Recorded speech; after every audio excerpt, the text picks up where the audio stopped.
Crisis en el aire, quinta temporada, episodio 172. Se complica el segundo semestre y las patotas digitales del presidente.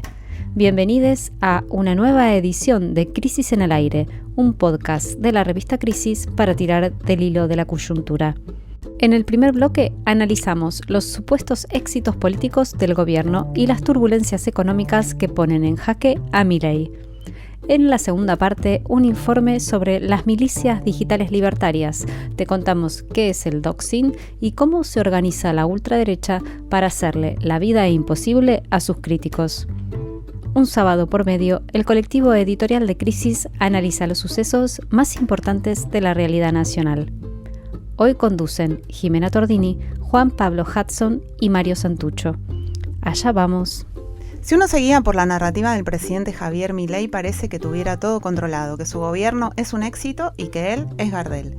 Pero la realidad está bastante lejos de esa imagen salida del diario de Santi Caputo, su estratega comunicacional. En este primer bloque de Crisis en el aire vamos a mostrar por qué la situación política del oficialismo es bastante precaria y te contamos también cómo se está complicando el frente económico, punto clave de su esquema de gobernabilidad.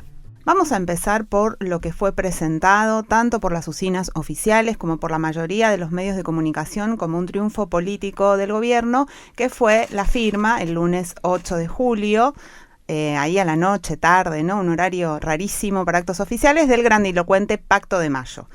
La confusión de las fechas tiene un sentido, en realidad, se acordarán ustedes, este acto estaba pensado como un hito refundacional de la Argentina que se iba a realizar el 25 de mayo, que es el aniversario de la revolución que decretó la independencia de España en 1810, pero como no fue nadie ese día a juntarse con el presidente, se terminó pasando para la otra fecha patria, la del 9 de julio, que era el martes de esta semana, feriado. En esta oportunidad entonces acudieron a la cita 19 gobernadores provinciales, lo cual es un número bastante, sobre todo si se tiene en cuenta que 8 de los que fueron son peronistas o vienen del esquema kirchnerista, lo cual es señal de que un poco los libertarios están perforando a la oposición. Así es, Jimé. Sobre todo llamó la atención de estos gobernadores que de alguna manera venían del esquema hasta ahora opositor, las presencias de Raúl Jalil, gobernador de Catamarca, y de Gerardo Zamora, de Santiago del Estero, que se presentaron, digamos, y están empezando a poner en juego un cierto acercamiento, ¿no? Con el gobierno nacional.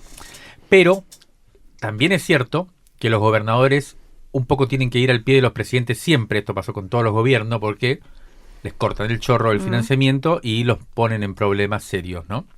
En todo caso, la asistencia de todas maneras no fue perfecta de gobernadores porque hubo 5 que no se hicieron presente, entre ellos el de la provincia más grande del país, que es Buenos Aires, quien ya podríamos decir que es el principal referente de la oposición hoy en día, ¿no?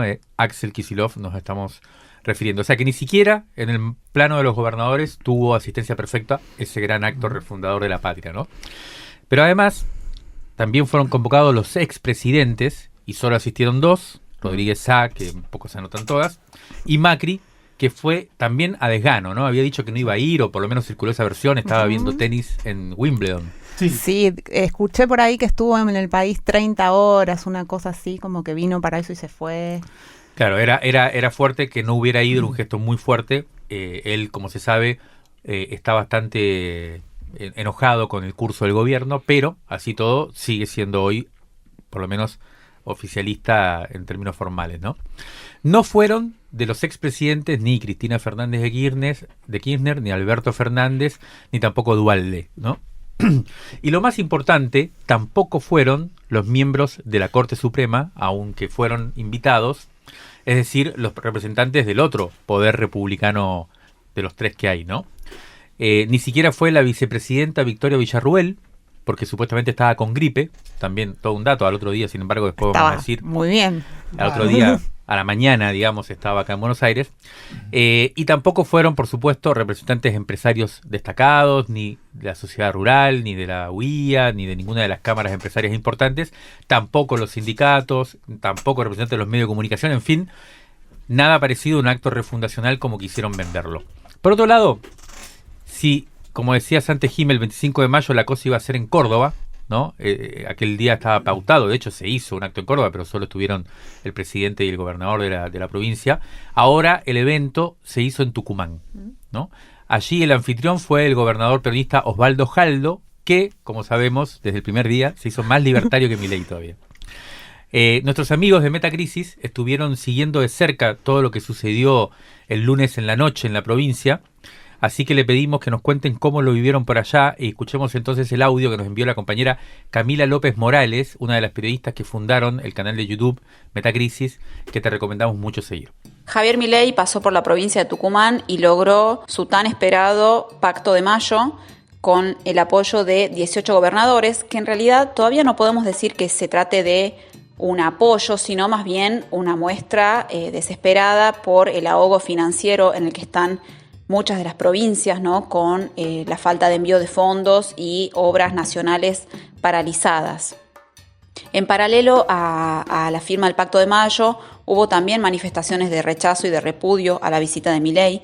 Particularmente, 3 actos se realizaron, uno de la mano de sectores del filo kirchnerismo acá en la provincia, que trajeron de invitados a Jorge Tayana y a Oscar Parrilli. La izquierda también realizó su manifestación y su acto de repudio. Y también, en tercer lugar, un festival denominado Ite al Pingo Milei, organizado principalmente por el MTE y Patria Grande, que no pudo llevarse adelante porque la policía impidió el armado del escenario y la realización del festival. Hubo 4 detenidos, hubo violencia, hubo represión. Por suerte, los detenidos ya fueron liberados horas después, también gracias al accionar de organizaciones de derechos humanos. El gobernador, por su parte, negó que haya habido represión y dijo que las fuerzas de seguridad garantizaron la paz social. En este contexto de la visita de Javier Milei, Osvaldo Jaldo se consolida como el principal aliado de Milei en la provincia, dejando totalmente desdibujado a Bussi, que fue el primer dirigente que lo recibió en 2022 a Milei. Y ahora Jaldo, tiene el enorme desafío de construir una alianza de cara a las elecciones del año que viene. Tiene que acordar nada menos que con el busismo, como ya dijimos, con un sector de la UCR, con el partido Creo, que es la sociedad rural de acá de Tucumán, y con el exintendente Germán Alfaro y su partido por la justicia social.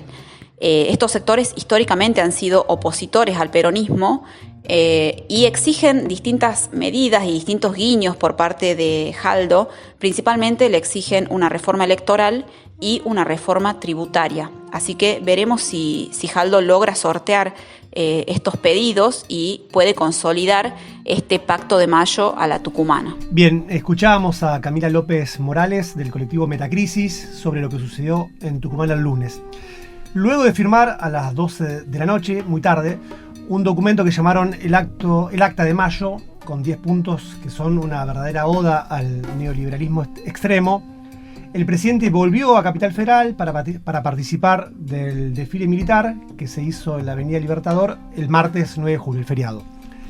El despliegue de fierros no impresionó a nadie, pero sirvió para alentar a la base más facha del oficialismo y generó una imagen súper provocadora que circuló muchísimo, que fue la de Milei y Villarruel encaramados en un tanque que al parecer es el orgullo de las fabricaciones militares de este siglo. Le pedimos a la ex ministra de Defensa, Nilda Garré, que nos brinde su impresión sobre el significado político de este desfile patrio y nos envió el siguiente audio.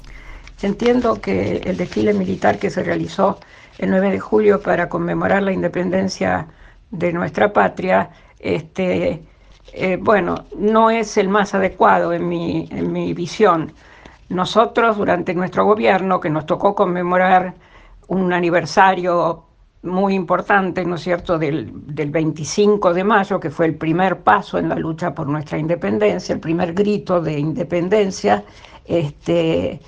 hicimos desfilar tropas, pero las tropas de soldados y oficiales de los regimientos que participaron en la lucha por la independencia, es decir, los patricios, los granaderos, los infernales de Güemes, etcétera, porque esos regimientos evocan claramente, sí, las difíciles, durísimas luchas por nuestra independencia. Y bueno, es lo que parece lógico, mostrar las Fuerzas Armadas y desde ya que participaron en la lucha por la independencia, y además desde ya los veteranos de guerras de Malvinas, porque si bien no fue por la independencia, sí de alguna manera fue por la recuperación de tierras que son argentinas, que reivindicamos argentinas y que están invadidas por una potencia, un país extranjero. De manera que, bueno, entiendo que lo lógico sería limitar los desfiles a homenajear a recordar a la independencia y a homenajear a los que participaron duramente de ella. Bueno, no obstante, creo que fue importante que se exhibiera en el desfile el TAM 12AC, que es, digamos, el viejo TAM en su versión modernizada. Esta versión modernizada, en realidad fue decidida durante el gobierno de Cristina Kirchner. Yo era ministra de Defensa, ahí comenzaron las gestiones, hicimos una licitación que ganó una empresa israelí por ofrecer las mejores condiciones, la empresa Elbit Systems. Y hubo una decisión política muy importante que el actual ministro de Defensa tergiversa totalmente, porque la decisión política fue decir que íbamos a modernizar nuestros tanques en nuestros regimientos y con nuestra industria de defensa. Había también en ese momento alguna posición dentro de un sector del ejército que abogaba por comprar tanques alemanes. Estamos escuchando a Anil Lagarré, que como decíamos fue ministra de Defensa. El otro hecho significativo que tuvo lugar estos días en la escena estatal fue el ingreso de Federico Sturzenegger al Poder Ejecutivo como ministro de Desregulación y Transformación del Estado. Con este nombramiento comienza formalmente la segunda fase del gobierno libertario, que consiste en implementar las desregulaciones y privatizaciones habilitadas por la Ley Bases, que se votó hace 2 semanas en el Congreso Nacional y que, recordemos, lo tuvo al propio Sturzenegger como ideólogo y redactor en jefe de ese proyecto. La primera medida del economista ultraliberal fue la desregulación del sector aerocomercial, la llamada política de cielos abiertos, que es un golpe a la aerolínea de bandera, Aerolíneas Argentinas. El flamante ministro anunció también el envío de la ley Hojarasca, que elimina una cantidad de regulaciones que, según el oficialismo, oprimen al mercado e impiden el desarrollo de las fuerzas productivas. ¿Qué implica en términos políticos esta segunda fase, ¿no? Es la pregunta que empezamos a hacernos. Le pedimos a la investigadora y analista de opinión pública Sheila Wilker que nos cuente qué está percibiendo en este sentido. Nos envió el audio que vamos a escuchar. Creo que muchos imaginamos el Pacto de Mayo como la entrada en un segundo momento del gobierno de Milei, un segundo momento más político, orientado al consenso. Yo iría con el apoyo del Congreso, con el apoyo de los gobernadores. Pero también me da la impresión de que esto que imaginábamos y que representaba una dificultad para el gobierno, ¿no? Digamos, este devenir político de Milei, un riesgo importante, sobre todo porque altera el pacto que tiene con su electorado más duro. La verdad duró poco, rápidamente se sucedió el desfile con algunas actitudes un poco provocadoras, las declaraciones en la bolsa. Volvió la carga contra el Congreso o nido de ratas, si lo caracterizamos en términos de sus palabras, ¿no? Vamos tratándolos de degenerados fiscales y responsabilizándolos por las turbulencias económicas. Entonces, cuando uno mira esos 2 hechos que se sucedieron con tanta rapidez después del Pacto de Mayo, bueno, no queda más que resignificar ese momento que parecía dar paso a un nuevo tiempo de gobierno y donde antes se presuponía consenso, uno empieza a ver sumisión con todos los gobernadores vestidos más o menos igual, con una parte muy importante de la dirigencia afuera, chupando frío, excluidos de la ceremonia. con la aparición de una única voz, la de Milei. Entonces toda esa puesta en escena de alguna manera se resignifica, y lo que vemos a continuación de eso es nuevamente un Milei ya conocido, un Milei que navega mejor en un clima antipolítico, que se siente más cómodo sosteniendo ese núcleo duro del electorado. Y creo que acá también hay algo interesante, y es que la lectura de un Pacto de Mayo como una nueva etapa más política también le cargaba sobre las espaldas a Milei la responsabilidad por lo que viene, ¿no? Digamos, de alguna manera esta idea de, bueno, ya están los instrumentos, pero bueno, reflotar ese adversario de alguna manera, bueno, corre el eje de la gestión, y un nuevo momento de mayor encuentro a esta dinámica más belicosa que tiene su gestión, ¿no? Bueno, como dice Sheila Wilker, si hay algo que el gobierno no sacrifica es su narrativa inflamada.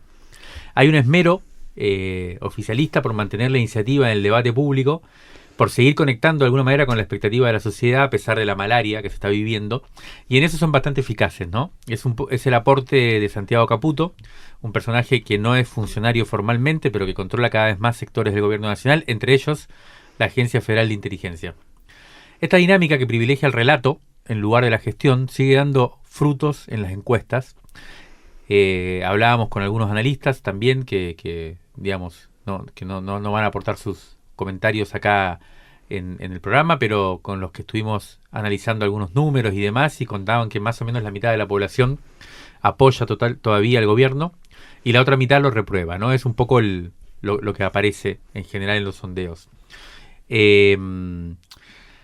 Este discurso convencido de parte del gobierno tiene como me parece la capacidad de mantenerse fiel a sus postulados de inicio, y es percibido por buena parte de la gente como auténtico, ¿no? Incluso con los que estamos en contra, de alguna forma hay que reconocer que los tipos dicen lo que piensan de alguna manera y hacen lo que dicen, y con eso solo me parece le saca ventaja a una oposición que está desorientada, está desarmada, y que en general no tiene muchas convicciones, ¿no? Salvo honrosas excepciones. Lo que pasa es que sostener la gobernabilidad solamente con lo narrativo es algo demasiado lábil, ¿no? Le preguntamos en ese sentido a alguien que sabe del tema, que sabe de narrativas, al consultor ecuatoriano Jaime Durán Barba, que fue el hacedor de Mauricio Macri como personaje presidente hace unos años. ¿Qué piensa él? ¿Cómo está viendo él esta especie de macrismo al cuadrado que es Milei, o macrismo 2.0, como querramos llamarle? Y Durán Barba nos envió el audio que vamos a escuchar ahora. Después de la aprobación de la ley base, el gobierno de Javier Milei ha ingresado en la segunda etapa de su gestión.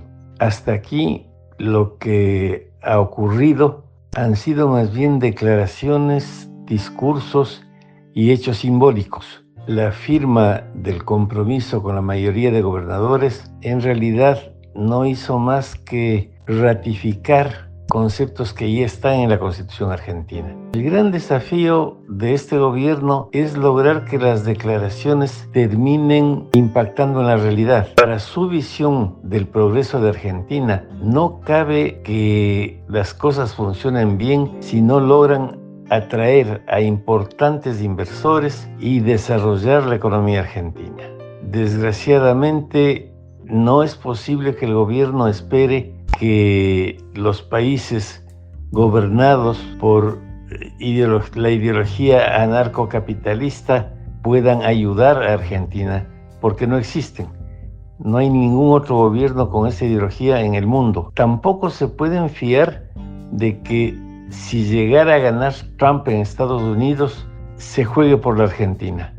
Trump es un nacionalista norteamericano que cuando habla de América no habla de los latinoamericanos, habla solamente de Norteamérica. Hay mucha gente entre los grandes capitalistas que reciben con simpatía a Milei, le abrazan, le dicen que es muy inteligente, se ríen de sus bromas, pero de ahí a que pongan dinero en Argentina hay una gran distancia. Un país atrae inversiones cuando da seguridad, cuando es predecible, y la agresividad permanente del presidente argentino, tanto con los políticos locales, los periodistas, como con los mandatarios de todos los países importantes del mundo, no ayuda a que exista esa previsibilidad. Por lo demás, tuvo esta semana una mala noticia. La izquierda ganó en Francia, en Inglaterra, gobierna España, Alemania, México, Brasil, China, todos los países que son importantes para el desarrollo argentino. Entonces, que de la teoría a la realidad las cosas se empaten bien no es muy predecible. Lo escuchábamos a Jaime Durán Barba, con quien se formó Santiago Caputo en sus consultoras, poniendo el foco en el desastre que está haciendo Milei en el plano internacional. La semana pasada, de hecho, tuvo otro de sus viajes militantes, esta vez en Brasil, a donde fue a participar de un congreso de ultraderecha organizado por la familia Bolsonaro. Lo notable es que el presidente, al mismo tiempo, pegó un tremendo faltazo a la cumbre del Mercosur celebrada en Paraguay. Hoy mismo Milei está viajando una vez más a Estados Unidos, es la quinta visita en 7 meses para reunirse con inversores. La consecuencia de este hiperactivo turismo presidencial es una verdadera degradación nunca vista de las relaciones con los países aliados. Pero bueno, en fin, más allá de toda esta hojarasca, el punto decisivo que está atormentando al gobierno tiene que ver con el plano económico.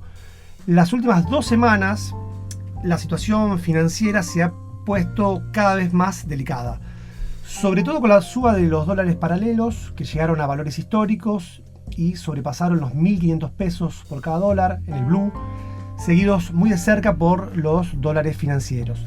La brecha con el dólar oficial ya ronda el 60%, lo cual presiona por una devaluación inminente y sobre todo aleja la posibilidad de levantar el cepo, que es el verdadero objetivo del gobierno para esta segunda fase. Vamos a escuchar a continuación a nuestro compañero y amigo Alejandro Berkovich, quizá el periodista que mejor analiza la coyuntura económica, a quien le pedimos que nos haga un resumen de cómo está viendo él esta delicada situación que atraviesa el oficialismo. La fase 2, con la que pretende relanzar su gobierno Javier Milei, que anunció con bombos y platillos, por ahora no le está dando ninguna satisfacción. Después de la aprobación de la ley Bases, se esperaba en el mercado y se esperaba también en el gabinete que hubiera una pequeña luna de miel nuevamente con el mercado financiero, que se aplacara la suba del dólar, que empezaba en ese momento incipiente en los paralelos financieros y en el blue, pero ocurrió todo lo contrario. Encendió todavía más las luces rojas y se terminó de consolidar una suba de los paralelos que ya llega al 40% en el último mes y medio, 2 meses. Esta que acabamos de cerrar fue la 9ª semana consecutiva de suba del dólar blue. Ya empieza a alimentar de vuelta una inflación que, esto se está grabando antes de la difusión del índice de junio, pero la inflación de junio fue mayor a la de mayo y de esa manera se interrumpió la escalerita descendente que venía mostrando el gobierno como un gran logro. Los vencimientos de deuda que hay son muy cuantiosos en dólares, pero también muy cuantiosos en pesos. Todo esto en el medio de la llegada de Federico Sturzenegger al gabinete, que no solamente es responsable de 2 saltos de la deuda tremendos, que fue uno el del megacanje, el otro el del desbarranque del plan de Macri y el paquete con el Fondo Monetario, que es una llegada que también introduce incertidumbre. En ese contexto es que Milei salió a buscar chivos expiatorios, acusó a bancos de golpistas. Es una situación que también pone nerviosos a los mercados, que también pone nerviosos a los bancos, que empiezan a ver un poco que el rey está desnudo y que solamente sostienen este nivel de dólar paralelo en el mercado financiero sobre todo, porque hay un influjo de divisas financieras que tiene que ver con la bicicleta, con venir a hacer tasa a plazo muy corto, con la promesa de Caputo de que esos dólares paralelos financieros se van a mantener constantes. El problema es que una cosa condiciona a la otra. Cuando aparece el pánico, que es lo que le pasó a Caputo la otra vez en febrero de 2018, los que huyen en estampida, y eso es lo que dicen puede llegar a pasar, incluso aunque los flujos se mantengan estos próximos 2 meses y haya una especie de veranito en el cual no se dispare nada. Obviamente está todo sujeto a la posibilidad de un paquete gigantesco de guita del Fondo Monetario de Estados Unidos, que por ahora el Fondo Monetario desmiente, pero que obviamente puede cambiar con la llegada de Donald Trump al poder si ganan las elecciones de noviembre. Bueno, excelente el resumen, digamos, de la situación, de las diferentes variables que están hoy alterándose un poco en la coyuntura económica por parte de Berco. Bueno, mientras estábamos grabando este podcast, acaba de salir el índice de precios al consumidor correspondiente al mes de junio, que como acaba de anunciar Berco en el audio que nos mandó hace un ratito, rompe la tendencia a la desaceleración de la inflación, porque aumenta respecto del número de mayo, que había sido de 4,2%.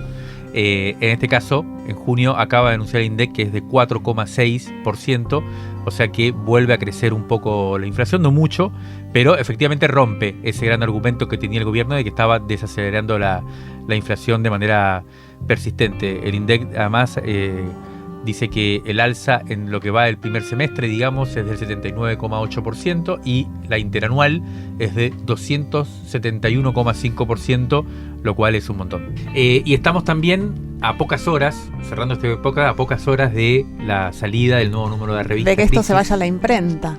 Exactamente, el número 62, yo creo que el fin de semana 63. 63, perdón. El próximo durante el fin de semana se va a poder ver ya también la versión digital. Así es. Así que invitamos especialmente a suscribirse a esa versión digital quienes sean un poco ansiosos y ansiosas. Y si les parece, cerremos este bloque, que ya se está alargando mucho, con un fragmento del manifiesto que va a abrir este nuevo número, que está increíble, está espectacular, no se lo pueden perder. Cerremos entonces citando textualmente el manifiesto. Hacia adelante todo es una incógnita. La suerte del oficialismo está atada a su capacidad para mantener a raya la inflación, pero conseguir ese propósito, del que depende la legitimidad, implica retrasar el resto de los ajustes que el mercado reclama, como les pasó a sus predecesores. Javier Milei está enfrascado en sostener un esquema que no cierra. El peso de la inercia comienza a devorarlo y el fantasma de un crack financiero otra vez sobrevuela. El león está siendo domado. En estas condiciones, los berretines internacionales del presidente, su desprecio por la rosca y el abandono de la gestión de la máquina estatal pueden operar como catalizadores de una crisis política de magnitud, cuando el humor de las expectativas cambie. Crisis en el aire, un podcast quincenal para tirar del hilo de la coyuntura. Que la ultraderecha primerió los territorios digitales no es ninguna novedad. Mucho se ha analizado ya cómo se volvieron virales mucho antes de que las fuerzas progresistas se dieran cuenta. En esa batalla por la verdad que se recrea en el vasto territorio de Internet cada día, hay patrullas que hacen un trabajo más sucio que otros, los doxeadores. Así que en este segundo bloque de Crisis en el Aire vamos a hablar de las patotas digitales del gobierno libertario. Ya habíamos empezado a hablar de que nuestra crisis revista 63 está lista, así que retomamos aquí porque una versión más larga y detallada de lo que vamos a hablar en este bloque está en la revista, precisamente en este número, que ya pueden ir comprando ahora mismo. De hecho, si mientras nos están escuchando entran a revistacrisis.com.ar/tienda, ahí se pueden suscribir. En este número, el 63, publicamos un informe que es el resultado de una investigación que lleva varios meses sobre, como decía, ¿no?, las patotas digitales o los grupos de choque del gobierno nacional. Es una investigación que venimos haciendo entre los colectivos de la revista y el equipo de investigación política Edipo, que busca reconstruir la mecánica de estos ataques. Habitualmente vemos, ¿no?, en las redes cómo esto va sucediendo. Nos pusimos a investigar cómo se hacen y quiénes los hacen, ¿no? Cuando hablamos de ataques, en este bloque, en este informe, nos referimos concretamente a un tipo de hostigamiento que es muy virulento, que es obsesivo, es decir, que no es algo que pasa una vez, ¿no? Sino que es como insistente, persistente, recurrente, que se hace contra opositores en las redes, contra opositores al gobierno, o también para dirimir internas dentro del oficialismo, ¿no? Dentro de los mismos grupos libertarios. Estos ataques empiezan en las redes, pero no terminan ahí, sino que cruzan las fronteras digitales y el ataque se traslada a, en este caso, los domicilios de los que fueron elegidos como blanco. Ese es el núcleo central de la investigación. Nos concentramos en eso, en este tipo de ataques, porque los métodos son realmente siniestros y se potenciaron mucho desde que La Libertad Avanza se hizo de la botonera estatal. Sí, Jimé, uno de los casos que vamos a compartir brevemente ahora, pero que está muy detallado en el informe que está en la revista número 63, es el de un usuario que estaba muy bien posicionado en el universo tuitero, tenía una cierta masividad y sobre todo capacidad de interacción con las redes libertarias. En febrero de este año, este usuario, opositor a Javier Milei, comenzó a publicar información que lastimó a la incipiente patota digital que estaba conformando Santiago Caputo, que ya lo hemos nombrado, el todopoderoso asesor presidencial. ¿Qué hizo este usuario? Lo que hizo fue publicar los nombres de una tropa de tuiteros que entraban y salían de la Casa Rosada todo el tiempo. Un nombre que sacó a la luz fue el de Juan Pablo Carreira, conocido como Juan Dou o Doe, quien figuraba en las planillas de ingresos a la Casa Rosada como director de comunicación digital. Estamos hablando de febrero de este año. Un cargo que para entonces no se había difundido y que recién se oficializaría 5 meses más tarde. Carreira es una figura clave de las patotas digitales, tiene lazos orgánicos con Fernando Cerimedo, un experto en redes sociales, dueño de un multimedio y asesor digital de Javier Milei. Otro personaje revelado por este tuitero en aquel febrero fue el influyente Daniel Parisini, conocido como el Gordo Dan, a quien expuso como un asiduo visitante de Balcarce 50 e incluso como quien autorizaba los ingresos de otros tuiteros oficialistas radicalizados. Se suele decir que el Gordo Dan es médico pediatra, pero lo que pudimos chequear para este informe es que en realidad hizo su residencia como genetista entre 2019 y 2023 en el Instituto Malbrán. Parisini, al igual que Sandra Petovelo, la ministra de Capital Humano, borró todos sus rastros laborales de la web. El Gordo Dan ahora levantó mucho su perfil en redes. De hecho, este jueves pasado comenzó su programa La Misa en la flamante plataforma de stream Carajo. Pero su rol protagónico viene de varios años atrás y es un nombre recurrente. Se reitera su participación en ataques digitales al menos desde 2019. Es muy importante entender su lugar en esta trama porque Parisini no es solo un posteador serial en favor del gobierno y un hater de los más repulsivos contra los opositores, sino que forma parte de la mesa chica, podríamos decir la mesa más chiquita que lidera Santiago Caputo, que es quien está a cargo de la narrativa oficialista, pero ahora de mucho más. Desde la salida de Nicolás Posse, Caputo amplió sus potestades abarcando, como decíamos en el primer bloque, la estratégica AFI, que es fuente de información y también, esto es importante, de financiamiento de este tipo de patotas. Pero volvamos al Gordo Dan, porque en el caso del usuario este que se animó a revelar los ingresos a Casa Rosada, fue Parisini, este médico, quien desató una verdadera cacería contra él a raíz de las revelaciones. Bueno, ¿cómo fue el inicio de esta venganza?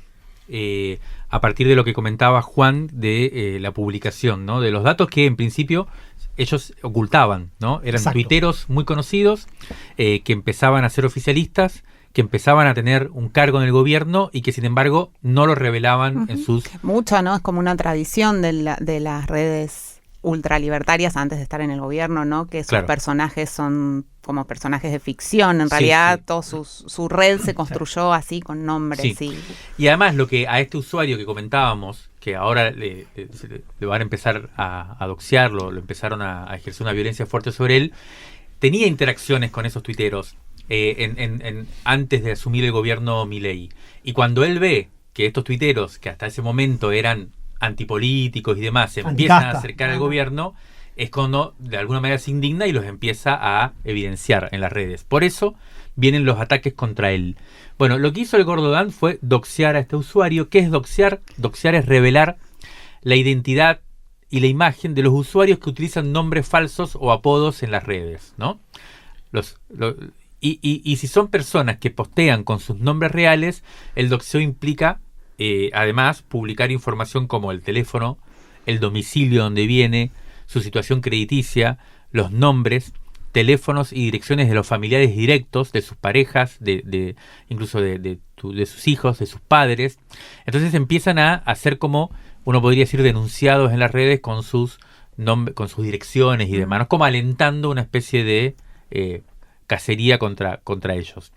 En el informe que decimos que publicamos, reconstruimos muchos casos de ataques que comenzaron con este tipo de doxeo y contamos en detalle los nombres y las trayectorias de los encargados de llevarlos adelante, tanto al doxeo como a lo que viene después, que ahora vamos a explicar.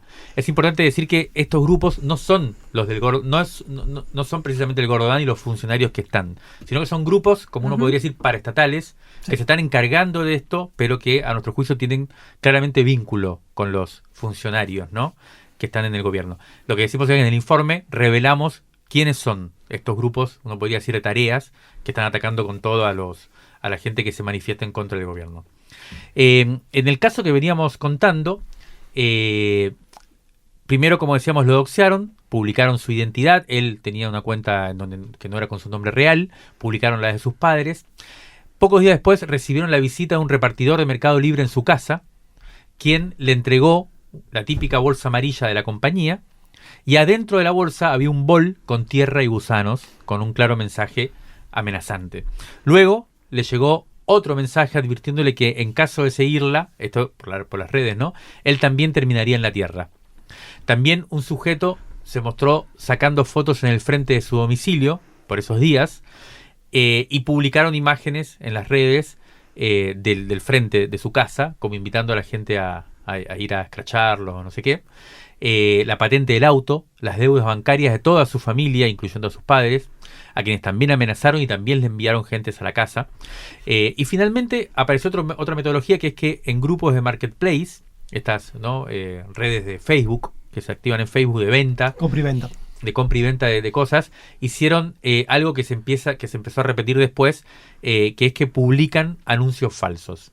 Por ejemplo, publicaron que en la casa de la persona que en este caso estaba siendo atacada, se regalaba una cocina o una heladera, o se ofrecía un trabajo o una changa, y la gente que lo veía iba con expectativas, ¿no?, a buscar o una heladera. Con un flete por ahí. En este caso, por ejemplo, el tipo decía, bueno, yo me estoy yendo del país, estoy vendiendo regalo cosas, todo. Claro, o estoy vendiendo, pero la heladera no la pude vender, me voy mañana, quien quiera venir la pasa a buscar. Cuando la gente va, toca timbre, le abren, le dice, ¿qué?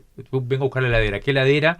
Bueno, y todo eso genera una situación complicada con la gente que va con esas expectativas frustradas.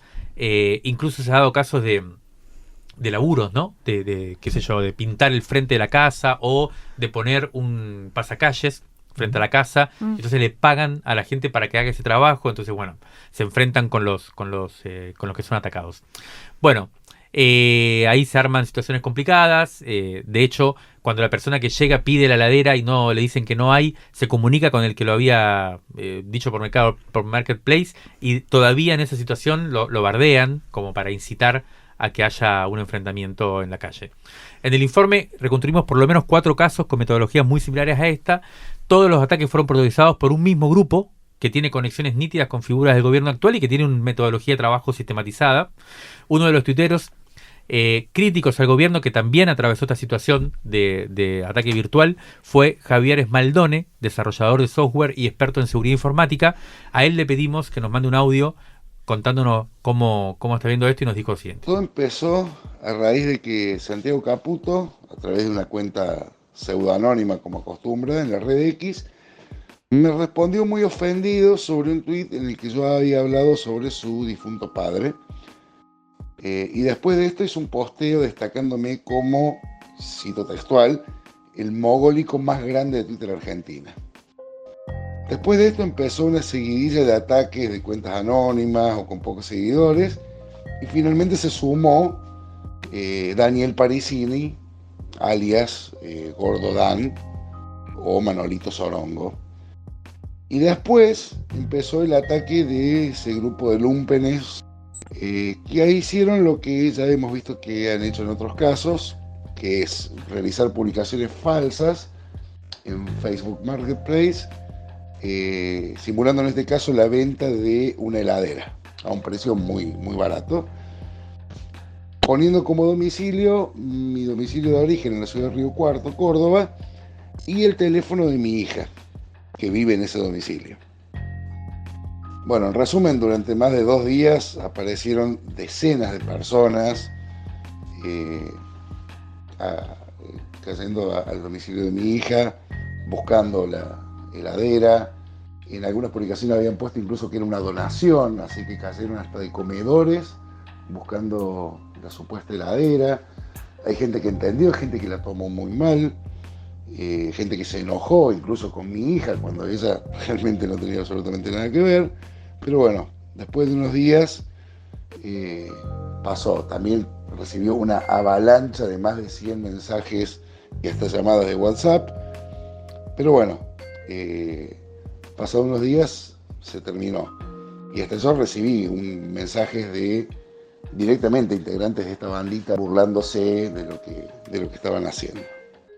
En resumen, hasta el día de hoy cada tanto sigo recibiendo ataques en las redes. Desde hace tiempo tomé la política de bloquearlos silenciosamente sin darle mayor importancia, además para no sumarles, para no aumentar su visibilidad, para no sumarle vistas, ni difundirlos, ni alentar a que otros les contesten. La mejor solución es seguir el viejo precepto de las redes y de los grupos de discusión en internet, que es no alimentar al troll. Bueno, lo escuchábamos a Javier Esmaldone contar un poco su experiencia y también, bueno, tirar ahí una línea sobre qué hacer, ¿no? Que es como otra pregunta que aparece frente a estas situaciones y que nos venimos haciendo también en relación con otras investigaciones y otros fenómenos de circulación de la violencia. En el informe también sumamos otro ataque que no fue hecho por el mismo grupo, del que hablaba Mario antes, pero que utilizó las mismas metodologías, por eso lo vamos a comentar ahora. Es el caso de la diputada de la provincia de Buenos Aires, Constanza Moragues. Ella en 2022 rompió con el bloque de Expert y armó un monobloque de La Libertad Avanza, tenía una relación con Milei muy directa. En 2023 revalidó su banca y se sumaron al calor de la ola libertaria otros 14 legisladores al bloque, entre los que se incluyen Agustín Romo, que no lo habíamos mencionado hasta ahora, pero que es otro miembro de la élite de esta patota estatal. El problema fue cuando Milei eligió a Sebastián Pareja como el jefe político en tierras bonaerenses, y entonces Moragues y otros 8 diputados presentaron resistencias y ahí se desató una interna feroz hacia dentro de ese espacio. ¿Qué sucedió? La cosa se empezó a enturbiar cuando un usuario de Twitter comentó en un posteo de Moragues todo lo que ella había hecho ese mismo día. Había ido al dentista, se había cortado el pelo, se había comprado una remera, bueno. Más tarde, el día que se oficializó la ruptura del bloque, aparece nuevamente el Gordo Dan, quien posteó la lista de quienes habían saltado el barco y los acusó de, comillas, venderse por plata al gobernador Kicillof. A estas agresiones se sumó el diputado provincial Agustín Romo. El siguiente paso lo dio otro usuario cuando publicó la dirección de Moragues. El celular oficial de la diputada comenzó a recibir mensajes con videos de torturas, amenazas de muerte, insultos, etc. En su declaración testimonial en la justicia, Moragues reveló que también estaban siguiendo a su madre y que le tocaban el timbre para insultarla.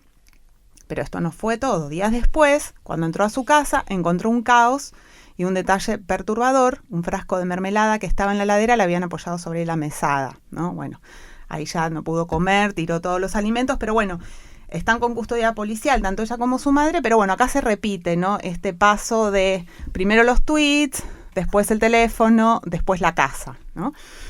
Y en estos días, ya cuando estábamos preparando este podcast, el informe ya se estaba casi imprimiendo, la periodista Ivy Cángaro denunció que a raíz de una nota que escribió sobre Fernando Sabac Montiel, miembro de los Copitos, recordemos que protagonizó el intento de magnicidio contra Cristina Fernández de Kirchner en septiembre de 2022.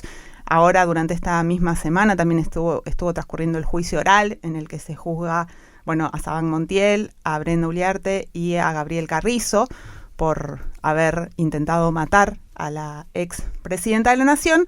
Ella publicó una nota sobre Sabac Montiel y se le cayó encima uno de estos ataques. Así que le pedimos a Ivy, ella escribe para el medio digital Data Clave, que nos compartiera qué fue lo que ocurrió. Desde hace aproximadamente 2 años escribo sistemáticamente acerca de diferentes grupos nazis, neonazis, fascistas, violentos y demás para el portal Data Clave. Entre esos grupos está, por supuesto, Revolución Federal, que estuvo absolutamente involucrado en el intento de magnicidio a la vicepresidenta Cristina Fernández de Kirchner, y algunos un poco de menor cuantía, como Jóvenes Republicanos, como Fuerza Unidaria, como el Centro Rittenhouse o como Equipo Republicano. Siempre que publiqué notas tuve amenazas, bravatas, algún tipo de amedrentamiento o de burla o demás en redes sociales, algo a lo que lamentablemente nos hemos acostumbrado. Pero más allá de esas cuestiones absolutamente virtuales, las cosas nunca pasaron a mayores. A pesar de que Jonathan Morel, por ejemplo, responsable de Revolución Federal, o Leonardo Sosa, dijeron que, por ejemplo, me iniciarían acciones judiciales, ese tipo de cosas que nunca sucedieron. La diferencia estuvo marcada este lunes, 8 de julio de 2024, cuando publicó una nueva nota acerca de la sabiduría hiperbórea, que es lo que Sabac Montiel declaró en el juicio que se le sigue por el intento de asesinato, ideología a la que dijo pertenecer. Me puse a investigar acerca de qué era eso, qué grupo era. Bueno, es una agrupación absolutamente delirante, con un anclaje muy profundo en el nazismo. De hecho, reivindican no solo a Hitler, sino que se proponen como una nueva vía para imponer esa ideología en América Latina.